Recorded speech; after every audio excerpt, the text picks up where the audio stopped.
Hello students, welcome to वंश education planet YouTube channel.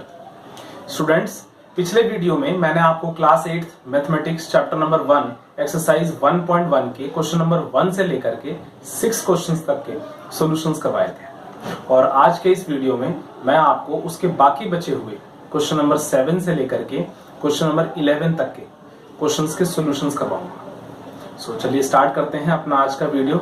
लेकिन start करने से पहले एक बात मैं आप सभी अपने सभी व्यूअर से ये बात कहना चाहता हूं कि अगर मेरा बनाया हुआ कंटेंट एंड कॉन्सेप्ट अगर आपको ठीक लगता है, समझ में आता है, तो प्लीज हमारे चैनल को लाइक एंड सब्सक्राइब करना ना भूलें। Okay, thank you so much. जैसा कि आप देख पा रहे हैं, क्वेश्चन नंबर 7 में दिया गया है tell what property allows you to compute. एक बहुत ही सिंपल सी बात आपसे प्रॉपर्टी पूछ रहा है इसके अंदर। अब मैं एक बात रिक्वेस्ट करना चाहूंगा, जिन बच्चों ने अभी तक मेरी प्रॉपर्टी वाली जो वीडियो है अगर उसको नहीं देखा है, 2 पार्ट में मैंने उस वीडियो को बनाया है, तो आप सबसे पहले उसको देख लें, क्योंकि अगर आपको प्रॉपर्टी आइडेंटिफाई करनी है तो उसकी सेंस, उसकी नॉलेज आपको होनी चाहिए। और इसी वजह से मैंने प्रॉपर्टीज की 2 अलग वीडियोस बना करके उसको प्रॉपर डिटेल से डिस्कस किया है। तो एक बार आप उसको वहां देख लीजिए तो आपको बहुत ईजी हो जाएगा इस क्वेश्चन को समझने में, और आप देखते ही पता लग जाएगा आपको कि इसमें कौन सी प्रॉपर्टी यूज हो रही है। एक बहुत सिंपल सी बात, अगर हम इसको A एज्यूम कर लें, इसको B एज्यूम कर लें और इसको C तो आप देखेंगे कि 3 नंबर्स है हमारे पास। इन्होंने सबसे पहले क्या किया है कि लास्ट 2 को ब्रैकेट में डाला है और फर्स्ट वाले को साइड रखा है। मींस कि ये पहले इन दोनों को सॉल्व करेंगे, बाद में इसको सॉल्व करेंगे। और इसमें क्या कर दिया, अब इसमें भी वही फर्स्ट नंबर आपका A एज्यूम करिए जो आपने यहाँ पे किया है, B और ये C। तो अब ये A B C देख करके ना, अगर आपने प्रॉपर्टी वाली वीडियो देखी तो आपको तुरंत याद आ जाना चाहिए कि हमने ये बात एसोसिएटिविटी के अंदर डिस्कस किया था। ठीक है, एसोसिएटिविटी के अंदर हमने ये बताया था उस टाइम पर कि अगर आपके पास 3 नंबर्स हैं A B और C, और अगर आप उसे A into B into C means पहले लास्ट 2 को मल्टीप्लाई करके बाद में फर्स्ट वाले के साथ मल्टीप्लाई करें, या पहले फर्स्ट वाले 2 को मल्टीप्लाई करके लास्ट वाले के साथ बाद में मल्टीप्लाई करें, तो भी दोनों के रिजल्ट जो रहेंगे वो क्या रहेंगे, सेम। एसोसिएटिविटी प्रॉपर्टी के थ्रू हमने यही बात सीखी थी वहां पर। ओके, तो इट मींस आपसे सिर्फ प्रॉपर्टी का नाम पूछ रहा है, आप इसके आंसर में लिख दीजिए। तो आप यहां लिख देंगे एसोसिएटिविटी, बस और कुछ नहीं है इसमें। बहुत सिंपल सा क्वेश्चन, सिर्फ आपसे प्रॉपर्टी पूछी गई और कुछ भी नहीं है इसमें। ठीक है, एसोसिएटिविटी ध्यान रखिएगा, या एसोसिएटिव प्रॉपर्टी ऑफ मल्टीप्लिकेशन। कुछ लोग पूरा लिख देते हैं, अदरवाइज आप सिर्फ एसोसिएटिविटी लिख करके छोड़ देंगे तो भी गलत नहीं है, वो भी आपका ठीक है। ठीक है, अब बात करते हैं अपने क्वेश्चन नंबर 8 की। जैसा कि आप बोर्ड पर देख पा रहे हैं, क्वेश्चन बहुत सिंपल है। क्वेश्चन में कहता है कि is 8/9 the multiplicative inverse of -1 whole 1/8।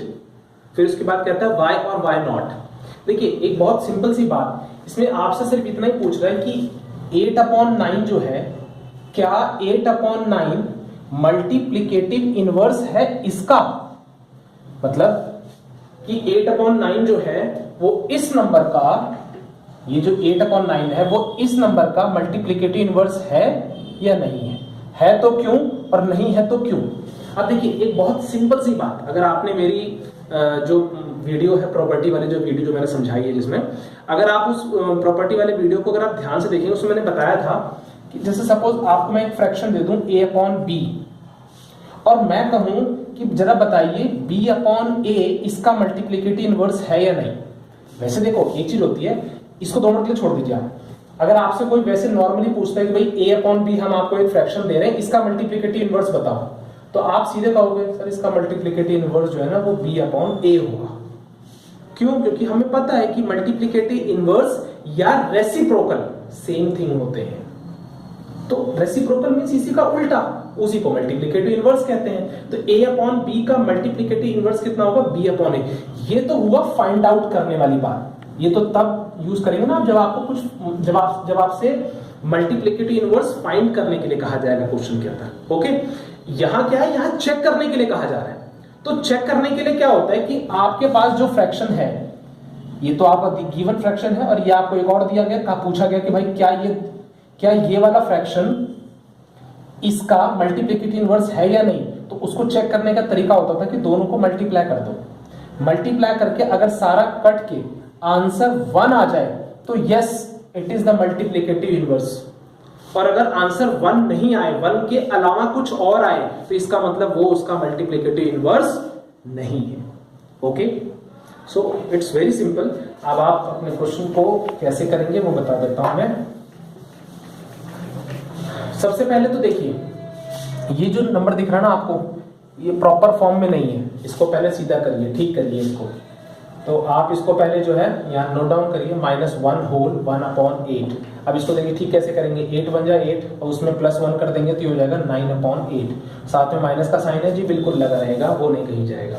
Okay, अब हमें चेक करना है ना कि 8/9 जो है इज, उसने पूछा ना इज क्या मतलब क्या, 8/9 जो है वो मल्टीप्लिकेटिव इनवर्स है इसका, ऑफ मींस इसका, तो दोनों को मल्टीप्लाई करिए, सीधी सी बात, दोनों को क्या कर देंगे हम लोग, मल्टीप्लाई कर देंगे। नाउ 8/9 ले लीजिए जो ये है आपका, और साथ में आपका जो नंबर 9/8 ये। अच्छा एक बात और, कई बार बच्चे बड़े ऑर्डर में कंफ्यूज जाते हैं, सर इसका मल्टीप्लिकेटिव बोले तो हमें पहले इसको लिखना चाहिए, कुछ कोई फर्क नहीं पड़ता, आप पहले इसको लिख लीजिए। कई बार मैंने देखा है बच्चों के माइंड में बड़ी क्वेरी रह जाती है। ये आपका क्वेश्चन जो गिवन नंबर हो गया ये, अब ये इसका मल्टीप्लिकेटिव इनवर्स है, यही पूछा गया, तो अब आप इसके साथ क्या कर दीजिए, 8/9 को मल्टीप्लाई कर दीजिए, कोई दिक्कत वाली बात नहीं है। आगे पीछे रख देने से क्या फर्क पड़ता है, रहना तो बीच में मल्टीप्लाई है, उससे कोई इफेक्ट नहीं पड़ेगा आपके आंसर पे, ठीक है। अब आप इसे कट करेंगे, 8 बन जाए 8, 9 बन जाए 9, व्हाटएवर कट कर लेंगे ना इस तरीके से।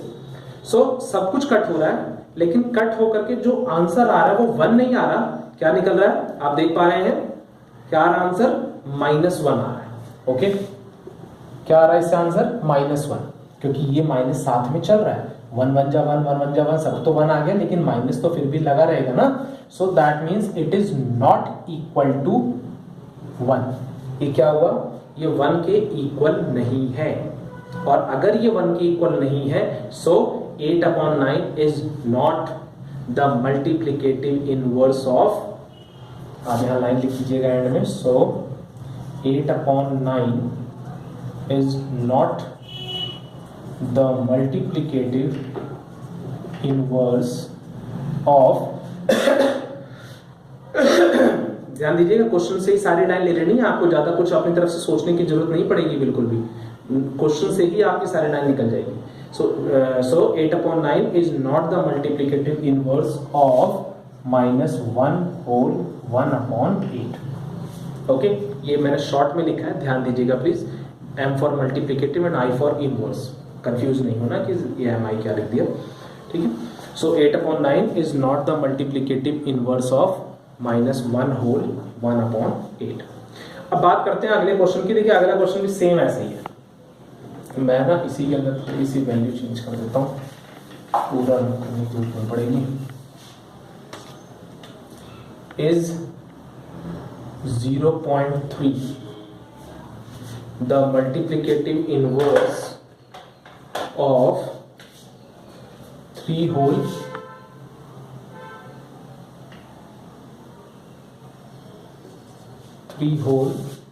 1/3। Okay,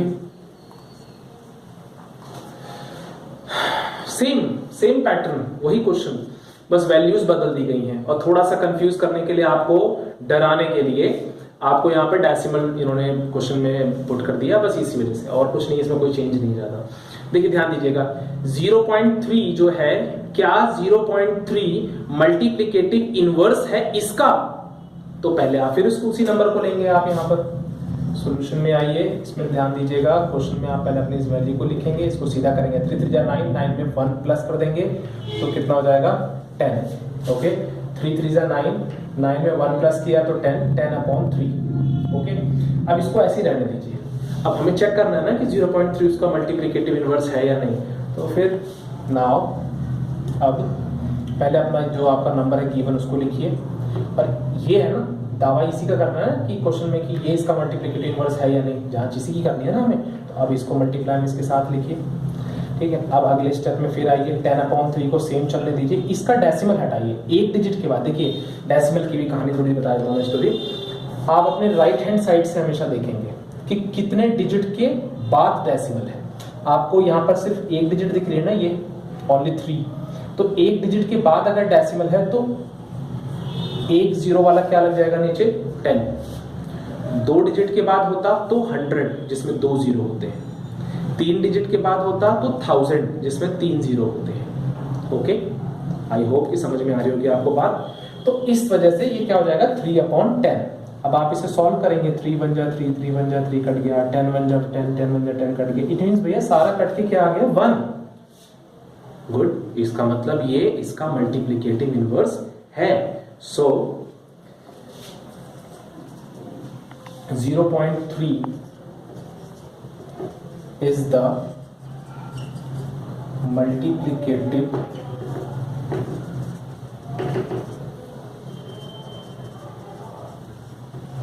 inverse of 3 whole 1/3। ठीक है, आई होप आप सभी को यहां तक क्लियर हो चुका होगा। अब बात करते हैं अपने 9th, सॉरी ये 9th ही था, मैंने नंबर नहीं चेंज किया था। ओके, अब बात है अगला 10th क्वेश्चन की। 10th क्वेश्चन में राइट मींस लिखो कहा गया, लिखो। आपको क्वेश्चन दिया गया, उसका आंसर आपको लिख के देना है, ध्यान रहे ये बात। ठीक है, क्वेश्चन क्या क्या है वो लिख देते हैं पहले।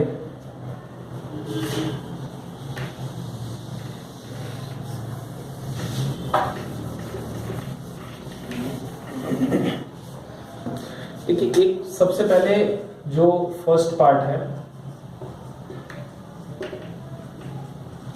उसमें आपसे क्या पूछा गया, कहते the rational number that does not have a reciprocal.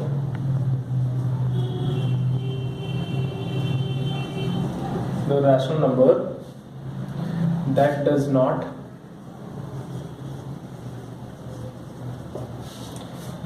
Not have a reciprocal. ये क्वेश्चन पहले लिख देता हूं।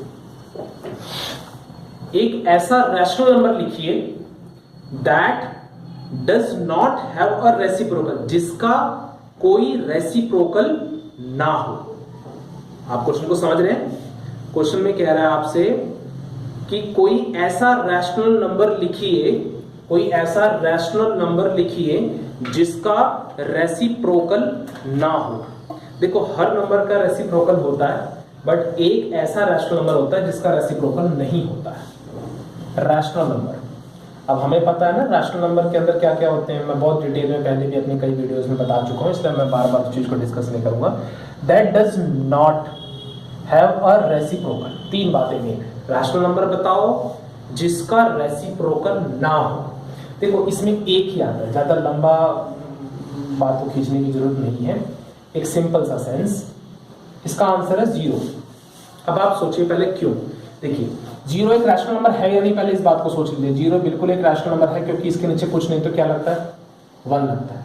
और अगर इट मींस कि इसको हम P/Q की फॉर्म में लिख सकते हैं, so it is a rational number. Okay, done. अब इसका रेसिप्रोकल जरा करके देखिए आप। रेसिप्रोकल करेंगे तो ऊपर 1 हो जाएगा और नीचे 0। और हम जानते हैं, मैंने पहले भी बता रखा है कि जिसका डिनोमिनेटर 0 हो जाए उसकी वैल्यू नॉट डिफाइंड होती है, मींस उसकी कोई वैल्यू नहीं होती, नॉट डिफाइंड कह लीजिए आप, सिंपल सी भाषा। ओके, तो it means 0 is the only a rational number that does not have a reciprocal। बाकी सभी जितने भी रैशनल नंबर्स होते हैं उनके रेसिप्रोकल्स होते हैं, लेकिन सिर्फ और सिर्फ 0 एक ऐसा नंबर है जिसका रेसिप्रोकल नहीं होता है। ठीक है, इसके बाद हमारा सेकंड पार्ट में है, कहता था rational number that are equal to their reciprocals. The rational numbers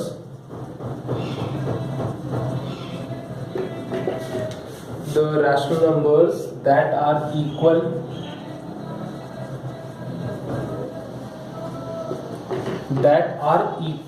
to their reciprocals।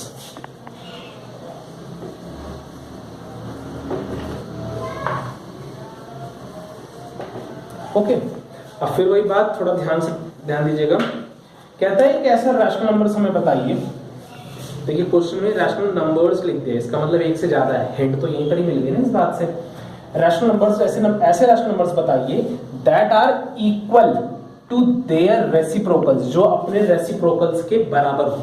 मतलब नंबर जो ओरिजिनल आपके हाथ में है और जो रेसिप्रोकल करके जो नंबर आपको मिलेगा, वो दोनों नंबर्स क्या है, आपस में इक्वल है, आपसे ये मांग रहा है।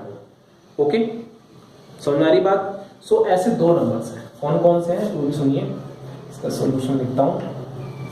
एक है 1 और एक है -1। चलिए करके देखते हैं। सबसे पहले 1 लेते हैं, आपके पास 1 है, ठीक है। 1 के नीचे कुछ नहीं तो क्या है, 1 ही होगा।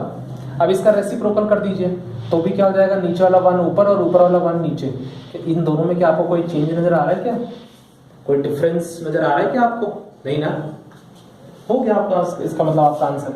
अच्छा दूसरा लेते हैं -1, इसके नीचे भी कुछ नहीं तो क्या है, 1 है। अब आप इसका भी रेसिप्रोकल करिए तो ये नीचे वाला 1 ऊपर और ऊपर वाला 1 जो है वो नीचे, और माइनस का साइन तो ऊपर ही रह जाता है क्योंकि आप नीचे लिखेंगे तो भी उसकी टेंडेंसी ऊपर को मूव करेगी, तो वो माइनस का साइन फिर ऊपर आ जाएगा। अब बताइए इसमें भी आपको कोई डिफरेंस नजर आ रहा है क्या? नहीं आ रहा। सो 1 and -1 are the rational numbers that are equal to their reciprocals. Okay, अब बात करते हैं अपनी थर्ड पार्ट की।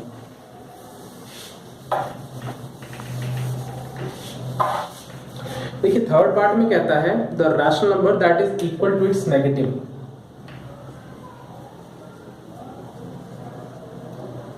The rational number that is equal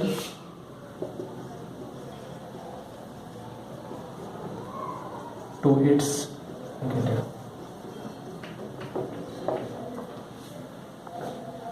students, मेरी हमेशा कोशिश रहती है कि मैं आपको बेस्ट कंटेंट और बेस्ट वे से समझा सकूं।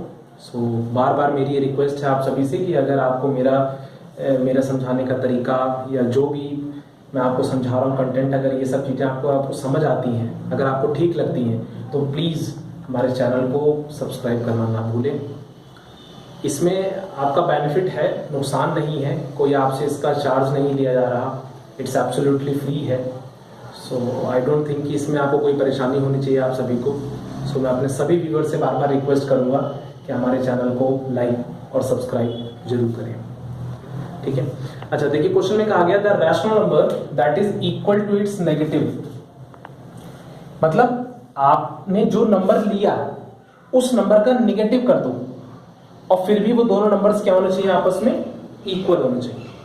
ओके, अब देखो आप एक पहले मैं वैसी बात कर रहा हूं, आपने 1 लिया, 1 एक रैशनल नंबर है, अब इसका नेगेटिव करेंगे तो आंसर आएगा क्या आएगा, -1। क्या ये दोनों कभी आपस में बराबर हो सकते हैं? नहीं। इसी तरह आप कोई भी नंबर लीजिए, अगर आप उसका नेगेटिव करेंगे तो वो कभी भी आपस में क्या है, इक्वल नहीं होंगे। क्या नहीं होंगे, आपस में इक्वल नहीं होंगे। लेकिन सिर्फ और सिर्फ एक ऐसा नंबर है जो रैशनल नंबर भी है और उसका नेगेटिव करें तो भी वो अपने ओरिजिनल नंबर के इक्वल ही रहेगा, वो है 0। क्योंकि भैया अगर आप 0 के आगे प्लस लगा दें तो भी वैल्यू 0 ही रहती है, और अगर आप 0 के आगे माइनस का साइन लगा दें तो भी 0 ही रहता है। ये दोनों सिचुएशंस में क्या है, ये न्यूट्रल ही रहता है। समझ आ रही मेरी बात? तो कोई कहे जी मैंने तो 0 लिया प्लस का, हम कहेंगे जो उसका नेगेटिव क्या होगा, तो उसका नेगेटिव होगा -0, तो दोनों की वैल्यू तो फिर भी सेम ही रहेगी क्योंकि दोनों ही किसके बराबर होते हैं, 0 के बराबर होते हैं। इसलिए वो रैशनल नंबर जो कि अपने ही नेगेटिव के बराबर हो, ऐसा रैशनल नंबर कौन है, 0 है। ओके, तो आप इसके सॉल्यूशन में लिख देंगे 0। ठीक है जी, लास्ट क्वेश्चन की बात करते हैं, वो है फिलिप्स। Question number 11। देखिए इसमें फिल इन द ब्लैंक्स और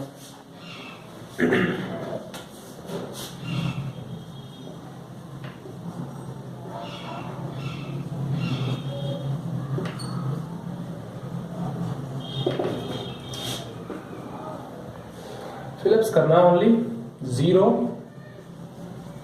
हैज डैश रेसिप्रोकल। बताइए बहुत आसान है कि नहीं? ये अभी थोड़ी देर पहले भी हमने इससे रिलेटेड कुछ डिस्कस किया था।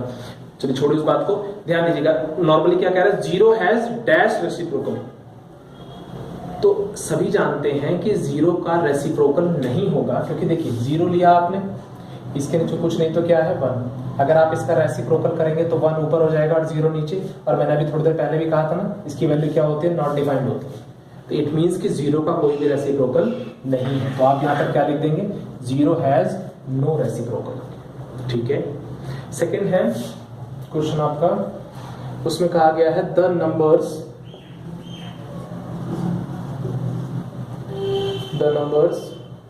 Dash and dash this and this are their own reciprocals,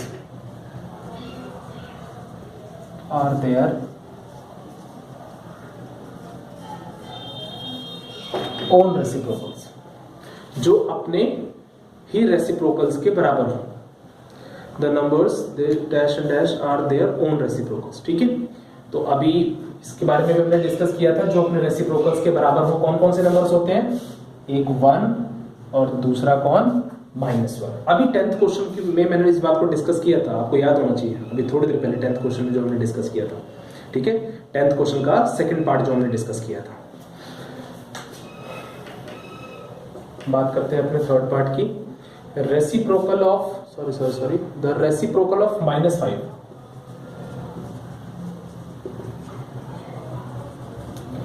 the reciprocal of -5 is, fill up करना है भाई आपको। आपसे क्वेश्चन में कह रहा है द रेसिप्रोकल ऑफ -5 इज, आपको यहां पर आंसर भरना है। बहुत सिंपल। देखिए 5 के नीचे कुछ नहीं तो क्या है, 1। रेसिप्रोकल मीन्स उल्टा करना है, जो डिनोमिनेटर है उसको न्यूमरेटर बना देना, जो न्यूमरेटर है उसको डिनोमिनेटर कर देना। तो क्या हो जाएगा, 1 ऊपर हो जाएगा और 5 कहाँ हो जाएगा, नीचे। और माइनस का साइन जो है वो तो चलेगा साथ में, उससे कोई इफेक्ट नहीं होगा और वो रिमूव भी नहीं होगा, जो है वो लगेगा। ओके।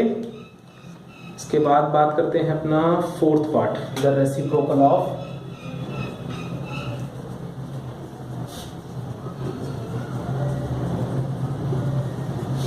देखिए किसका रेसिप्रोकल कह रहा है, 1/x का रेसिप्रोकल ऑफ 1/x। थोड़ा सा आपको कंफ्यूज करने के लिए यहाँ पर सब डाल रहा है, और वो कंफ्यूज नहीं है, एक्चुअली वो सही बात है। अभी बताता हूँ इसके बारे में कि कैसे सही है। Is okay. अब देखिए कहता है हमें रेसिप्रोकल ऑफ 1/x वहां लिखना है कि कितना आएगा। ये जो बात अलग से दी गई है ना, ये where x is not equal to 0, ये इसलिए दिया गया कि भाई ऐसा ना हो ना कोई कह दे जी x की जगह पर आप 0 रख लें। मींस इनके कहने का मतलब ये है कि x की जो भी वैल्यू होगी, कुछ भी हो सकती है वैल्यू, सिर्फ 0 नहीं होगी। ये पहले ही बता रहे हैं इस बात को कि x की कुछ भी हो सकती है वैल्यू 0 को छोड़ करके, क्योंकि अगर 0 हो गया यहां पर तो वैल्यू क्या हो जाएगी इसका, नॉट डिफाइंड। तो फिर इसका रेसिप्रोकल नहीं निकलेगा फिर। ठीक है। तो ये क्या हो जाएगा, नॉट डिफाइंड। तो इस वजह से ये पहले ही हमें अलर्ट कर रहे हैं कि हमें 1/x का रेसिप्रोकल दीजिए, 1/x का रेसिप्रोकल दीजिए, पर ध्यान रहे आपको कि x की वैल्यू 0 नहीं है, 0 के अलावा कुछ भी हो सकती है। ठीक है। सो द रेसिप्रोकल, तो ना अब ज्यादा डीप में मत जाइए, बहुत है इतना, आपको समझ में आ गया होगा कि x की वैल्यू 0 नहीं होगी, बाकी और कुछ भी हो सकती है। x is not equal to 0, बात खत्म। ठीक है। अच्छा, अब इसका रेसिप्रोकल लिखना है हमें, रेसिप्रोकल फिर वही उल्टा, तो क्या हो जाएगा, x ऊपर, ध्यान दीजिएगा फिर, और 1 नीचे। तो सिर्फ आप x लिख दीजिए, क्योंकि नीचे वाले 1 को दिखाएं या ना दिखाएं उससे कोई फर्क नहीं पड़ता है। ठीक है। Fifth part,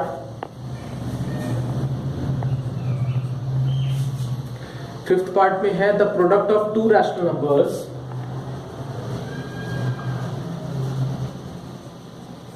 the product of two rational numbers is always a। देखिए ये बात ना हमने एक्चुअल में कहूं तो क्लोजर प्रॉपर्टी में भी यही था कि आपके पास दो नंबर्स आप सिलेक्ट कर लीजिए, उनके बीच में कोई सा भी मैथमेटिकल ऑपरेशन लगाइए, फिर जो रिजल्ट निकलेगा वो भी वही होना चाहिए जो आपने जिस टाइप के नंबर्स लिए थे। तो ये एक्चुअल में क्लोजर प्रॉपर्टी का एक रिजल्ट है। तो बहुत सिंपल है इसका आंसर, कहता है the product of to rational numbers is always a rational number. अगर आप कोई भी दो रैशनल नंबर लेंगे और उनको प्रोडक्ट करेंगे तो जो रिजल्ट आएगा वो भी क्या होगा, इज ऑलवेज अ डैश इसके बाद, तो यहां पर लगा दीजिए आप, ऑलवेज अ रैशनल नंबर। लीजिए ना, कुछ भी करके देखिए। अगर आप, मैंने वहां पर भी एग्जांपल दिया होगा वीडियो में भी, आपने सपोज एक 2/3 ले लिया, एक 4/5 ले लिया, आपने दो नंबर्स ले लिए, दोनों ही रैशनल नंबर्स है। अब आप इन दोनों का प्रोडक्ट कर दीजिए। मैं एग्जांपल ले रहा हूँ, क्वेश्चन में नहीं दिया गया, डोंट वो मत समझना, गलत मत समझना इस चीज को। तो अब आप इसको मल्टीप्लाई करिए, 4 2 8 और 3 5 15। अब एक बात बताइए, ये भी एक रैशनल नंबर है या नहीं है? ये भी एक रैशनल नंबर है या नहीं? और ये जो लिया आपने वो भी एक रैशनल नंबर है, ओके। और जो मल्टीप्लाई करके जो आंसर आया वो भी एक रैशनल नंबर है या नहीं है? ऑब्वियसली है, ठीक है। सो इसलिए the product of to rational number is always a rational number,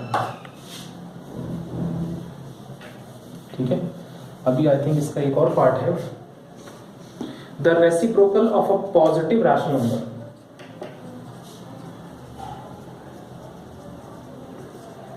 The reciprocal of a positive marker, positive rational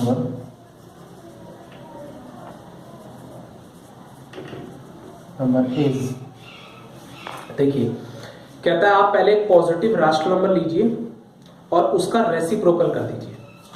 तो सपोज आपने नंबर ले लिया, एक पॉजिटिव नंबर, वो है 2/3, ओके। अब आप इसका रेसिप्रोकल करिए, तो रेसिप्रोकल करेंगे तो आंसर आएगा जी 3/2, उल्टा हो जाएगा ना। तो क्या जब आपने एक पॉजिटिव रैशनल नंबर लिया, उसका रेसिप्रोकल किया, तो जो रिजल्ट आया क्या वो नेगेटिव है? नहीं ना, वो भी पॉजिटिव है। जब आपने नंबर जो लिया था ओरिजिनल, ये अगर ये पॉजिटिव था तो इसका जो रेसिप्रोकल आया वो भी तो पॉजिटिव ही है, बस वही भरना हमें इसका आंसर। उसने कहा the reciprocal of a positive rational number is, आपको लिख देना यहां पर पॉजिटिव, ठीक है। आई होप कि आपको समझ में आ गया होगा, बहुत सिंपल था ये लास्ट वाला। तो the reciprocal of a positive rational number, किसी पॉजिटिव रैशनल नंबर का जो रेसिप्रोकल होता है वो भी क्या होता है? पॉजिटिव होता है, ठीक है। तो आपकी एक्सरसाइज 1.1 कंप्लीट हो गई आज।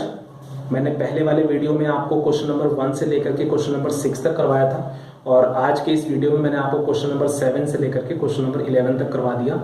सो आपकी फर्स्ट एक्सरसाइज कंप्लीट हो गई, exercise 1.1 complete. And now in the next video मैं आपको 1.2 कराऊंगा। So thank you so much.